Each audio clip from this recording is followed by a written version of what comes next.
先講下重點，秦檜點解要搞岳飛呢？講真，一句到尾，咪驚冇位坐咯。秦檜心諗：喂，大佬，岳飛打贏仗，救翻兩個皇帝咁鬼威水，翻嚟咪坐我個位？佢做緊宰相，權力喺手，突然有個超級英雄版嘅猛將翻嚟，仲民望爆棚，佢唔驚先至奇啊！呢種心態，用而家嘅話講，就係職場焦慮 Max 版。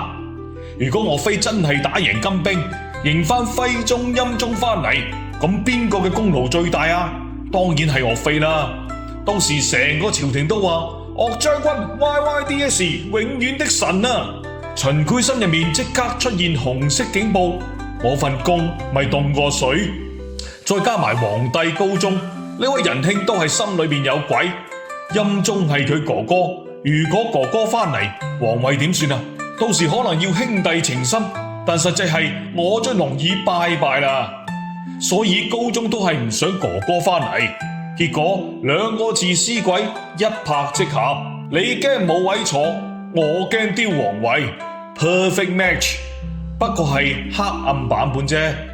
於是為咗自己利益，佢哋犧牲國家，犧牲民族。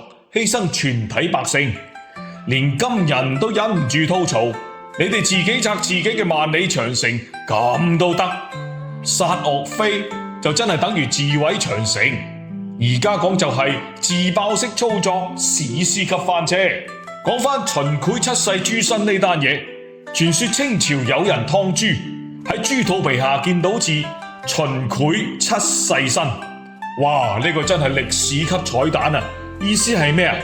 佛法講因果，害忠臣禍國殃民，嗰部唔係講笑。佛經話你用惡心對待有德行嘅人，嗰部重過萬石爐射身。唔係鬧兩句就算㗎啦，係三途嗰部地獄餓鬼畜生。秦檜傳說死後墮地獄，受完一輪超長版苦刑，用劫數計，唔係用分鐘數計啊！出翻嚟變畜生還債，七世豬身聽落好似黑色幽默，但背後講嘅係因果或許會遲到，但永遠唔會缺席。最後仲係講翻人話，秦檜害岳飛唔係因為國家大窮，係因為自私加恐懼加權力欲。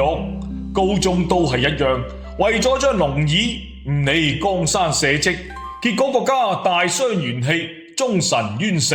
自己名留千古，不過係臭名啫。佛法用因果講明一件事，害人終害己，短期可能得益，但出嚟行始終係要還嘅。